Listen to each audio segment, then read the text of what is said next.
नमस्कार, good morning.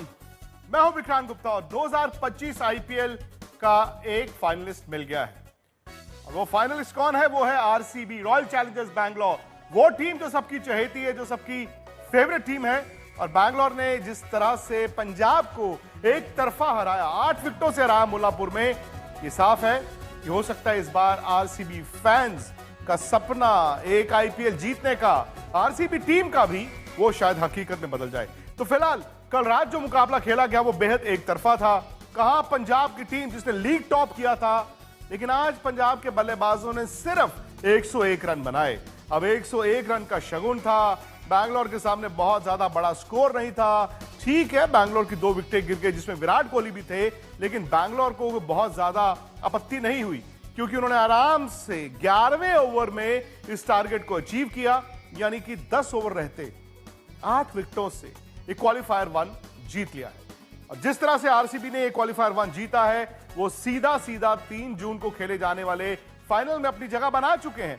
अब बैंगलोर को इंतजार करना है कि जो बाकी बची 3 टीमें हैं, जिसमें पंजाब भी है, उनमें से किसके साथ वो फाइनल खेलेंगे। तो ये क्वालिफायर 1 जो कल रात खेला गया, पंजाब और बैंगलोर जीत गया, आरसीबी जीत गया, ये सीधा पहुंच गया फाइनल में। और आज खेला जाएगा मुंबई और गुजरात के बीच मुकाबला इसी मैदान यानी कि मुल्लापुर में। और जो टीम हार गई वो बाहर, और मुंबई गुजरात में से जो टीम जीत गई, अब वो 1 जून को पंजाब के खिलाफ एलिमिनेटर यानी कि क्वालिफायर 2 खेलेगी।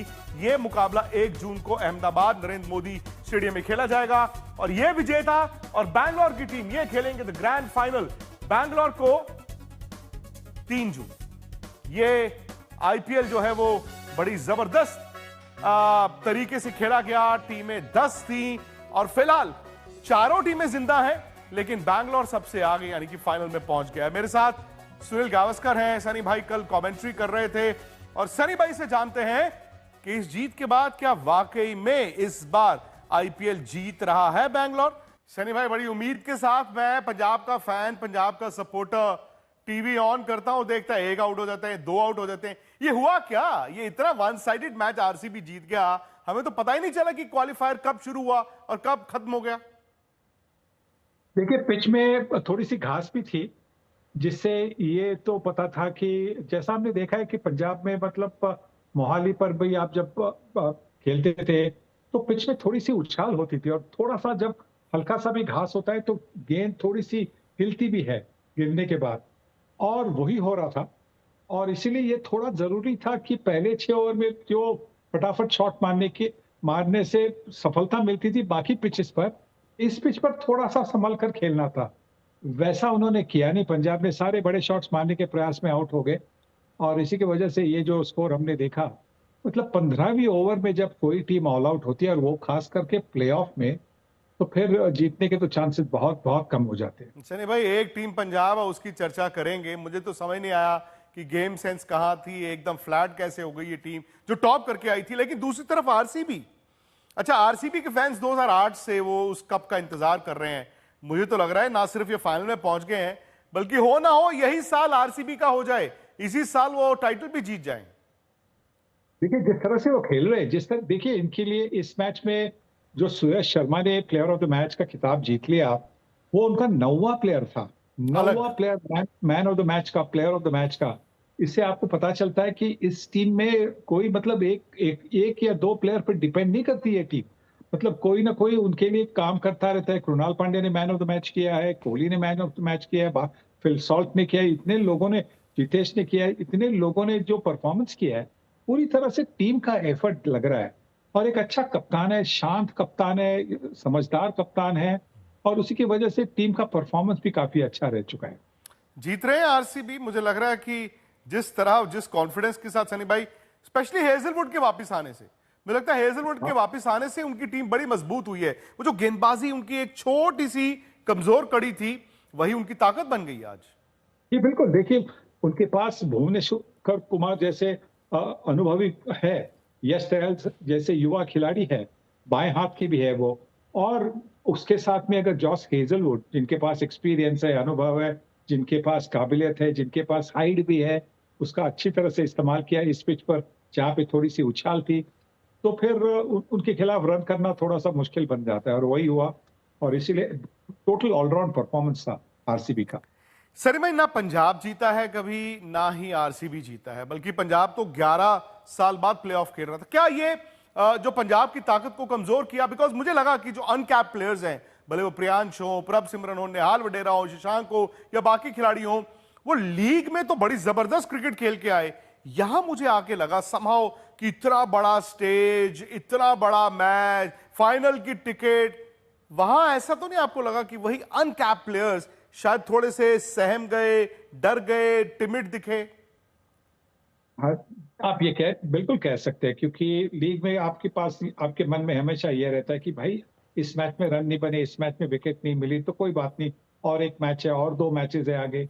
जब आप प्लेऑफ और नॉकआउट जैसे टूर्नामेंट में आते हैं तो आप जानते हैं कि भाई इस मैच में आपको रन करने, इस मैच में आपको विकेट लेनी, वो दबाव जो होता है वो अलग सा दबाव होता है, और भी जबरदस्त दबाव होता है। और उसी की वजह से उस दबाव के नीचे ये सारे दब गए, और इसी की वजह से ये यही आशा करते, क्योंकि 2 मौके मिलते, ये आशा करते कि इस अनुभव से वो सीख लेंगे कि भाई जो भी हो, नॉकआउट हो, जो भी हो, यहाँ पे हमें उसी तरह से खेलना है जिस तरह से हमने लीग में खेलकर नॉकआउट में प्रयास किया था। नंबर 1 थे पंजाब किंग्स, लीग खत्म होने पर नंबर 1 पर थी ना, क्योंकि उन्होंने भी अच्छी तरह से ऑलराउंड परफॉर्मेंस की थी। सर में कितना आसान होता है, क्योंकि ठीक है पंजाब के पास एक और मौका है, और दो बातें जो मुझे लगी, एक ये कि मुल्लापुर उनको सूट नहीं किया, क्योंकि उनकी बॉलिंग को भले वो सूट करता है, जैसे आपने कहा सीम है, थोड़ा एक्स्ट्रा बाउंस है, बट पंजाब की बैटिंग क्योंकि थोड़ा चला के खेलने वाले हैं, शॉर्टे खेलने वाले हैं, यहां पर वो शायद गेम सेंस की कमी दिखी। अब वो अहमदाबाद जाएंगे, अहमदाबाद वो इंतजार करेंगे आज का मुकाबला, यानी कि गुजरात मुंबई से कौन जीतता है उसके साथ वो मैच खेलेंगे। शायद पंजाब को वो अहमदाबाद की विकेट रास आए, शायद जो आज गलतियां हुई हैं उससे थोड़ा सबक ले। बिल्कुल, अहमदाबाद की विकेट में इतनी उछाल नहीं होती, तो उनके लिए ये बेहतर होगी। वो पिच, वहां पे वो अपने शॉट्स खेल पाएंगे। यहाँ पे थोड़ा रुक कर खेलना था, यहाँ पे थोड़ा संभल कर खेलना था, यहाँ पे थोड़ा झुक कर भी खेलना था। क्योंकि अगर आप ड्राइव मारते हैं तो अच्छी तरह से लीन करेंगे तो आप अलोंग द ग्राउंड खेलेंगे।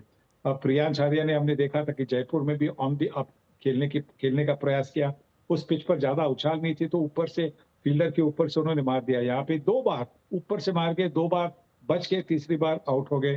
तो यही एक होता है कि जब पिच में थोड़ी सी उछाल होती है तो थोड़ा सा संभल कर खेलना होता है, तो वो उन्होंने नहीं किया। पर अहमदाबाद की पिच, आप बिल्कुल सही कह रहे हैं कि अहमदाबाद की पिच उनके बल्लेबाजों के लिए अच्छी पिच रहेगी, तो शायद ये जो परफॉर्मेंस आपने देखा उनके बल्लेबाजों से, वो अहमदाबाद में नहीं देखने मिलेगा। शायद वहां पे वो 200 के ऊपर भी रन कर सकते हैं। पता नहीं तब क्या होगा सनी भाई, पहले तो इंतजार करना होगा ना कि मुंबई गुजरात में से कौन सी टीम आज बाहर होगी और कौन सी टीम वो क्वालिफायर 2 में जाएगी। आपके लिहाज से, आई नो, मैं जानता हूं कि जैसे मैं पंजाब को फेवर करता हूं, आपके दिल के बड़ी करीब है Mumbai Indians, but in conditions को, इस विकेट को देखते हुए, ये देखते हुए कि गुजरात थोड़ा सा डिप किया है, क्या आप मानते हैं कि मुंबई के पास आज हल्का सा एज है?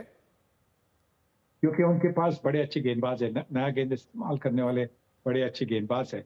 और ट्रेंट बोल्ट है और जसप्रीत बुमराह है। हार्दिक पांड्या भी नंबर 3 पर बॉलिंग कर सकते। दीपक चहर कितने फिट है पता नहीं, क्योंकि 2 दिन पहले की जो मैच थी वहां पे वो थोड़े से अनफिट लगे। उनकी गति तो बिल्कुल 119-20 की उनकी गति थी, तो वहां पे उससे वो कुछ कर नहीं पाए। तो अगर वो फिट नहीं होंगे तो फिर और एक गेंदबाज उनको कम दिखेगा। पर फिर भी अगर ट्रेंट बोल्ट और जसप्रीत बुमराह ने उनकी 3 भी ओवर अच्छे किए, 4 ओवर में से 3 भी ओवर अच्छे किए, तो फिर मुंबई इंडियंस गुजरात टाइटंस को रोक सकती है। बहुत रन बनाने से रोक सकती है। सर भाई, ज्यादा झटका बड़ा किसके लिए था? गुजरात, बटलर और रबाडा का ना होना, या फिर मुंबई, विल जैक्स और रिकल्टन का ना होना? और गुजरात टाइटंस को देखिए, गुजरात। गुजरात को, क्योंकि देखिए रबाडा की बात छोड़िए, क्योंकि रबाडा इस बार इतने फॉर्म में नहीं थे। पर आप अगर जॉस बटलर की देखिए, जॉस बटलर ने 500 के ऊपर रन बनाए। 500 के ऊपर उनके पास जो उनके टॉप 3 है, उनमें से साई सुदर्शन और शुभमन गिल कप्तान, उन्होंने 600 के ऊपर रन बनाए, और जॉस बटलर ने करीबन 550 के रन बनाए। तो अगर वो आप 3 में से वैसा एक भी फलंदाज निकल जाता है तो फिर मुश्किल बनता है, क्योंकि नंबर 3 पर अगर जल्दी विकेट गई तो आपको एक अच्छा बल्लेबाज चाहिए जो रोक भी सके पहले 6 ओवर में और एक विकेट जाने से, और स्कोर भी मेंटेन कर सके।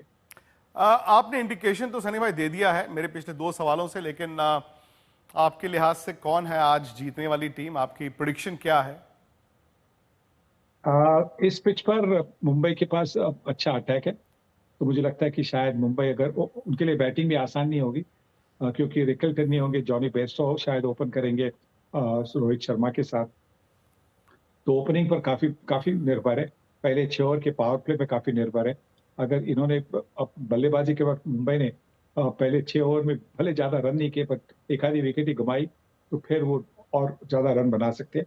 और जब गुजरात बैटिंग करने आएगी तो पहले 6 ओवर में अगर उन्होंने 2 विकेट ले ली तो फिर मुंबई इंडियंस जीत सकती है। और इस तरह के मैच में ये होता भी है ना, बैटल ऑफ नर्व्स, जैसे पंजाब के साथ हुआ। और पहला वो 20-25 मिनट होते हैं जी, गेंदबाज वापसी कर लेता है, लेकिन जो बैटिंग कर रहा होता है अगर वहां पे एक गलती तो आप आउट, दूसरी गलती तो दूसरा आउट। और यही शायद कल रात पंजाब के साथ हुआ था। टॉस एक अहम चीज होगी। सनी भाई, एक बार फिर कल सुबह आपसे जुड़ेंगे हम। बहुत बहुत शुक्रिया आपका। Thank you. तो विराट कोहली और आरसीबी पहुंच गए फाइनल में, इंतजार करेंगे। लेकिन आज का मैच बहुत बड़ा मैच है, क्योंकि एक तरफ है मुंबई, एक तरफ है गुजरात। सवाल यह है कि क्या गुजरात जो जॉस बटलर और रबाडा के बिना खेलेगा, उनके पास वो खिलाड़ी हैं जो शुभमन गिल, साई सुदर्शन जैसे खिलाड़ियों को सपोर्ट करें। दूसरी तरफ मुंबई के भी कुछ खिलाड़ी गए हैं, लेकिन मुंबई ने बहुत जल्द अपनी रिप्लेसमेंट्स का ऐलान कर दिया था। उनके पास सूर्य कुमार यादव, बुमराह, ये 2 बड़े मैच विनर्स हैं। तो इस मैच पर हमारी नजर रहेगी ना सिर्फ आज तक पर, बल्कि स्पोर्ट्स तक पर भी। स्पोर्ट्स तक हमारा YouTube चैनल है, और अभी तक अगर आपने सब्सक्राइब नहीं किया तो जरूर करें। ये एक ऐसा मंच है जहां आप अपने विचार भी रख सकते हैं, अपना मत रख सकते हैं, अपने सुझाव भेज सकते हैं। और आप भी बताइए कि आज मुंबई और गुजरात में से कौन जीतेगा। दिन भर स्पोर्ट्स तक पर खबरें चलती रहेंगी, मुल्लापुर से भी और नोएडा स्टूडियो से भी। फिलहाल मुझे इजाजत दीजिए। उम्मीद करता हूं कि आज का दिन आपके लिए, सबके लिए अच्छा रहे।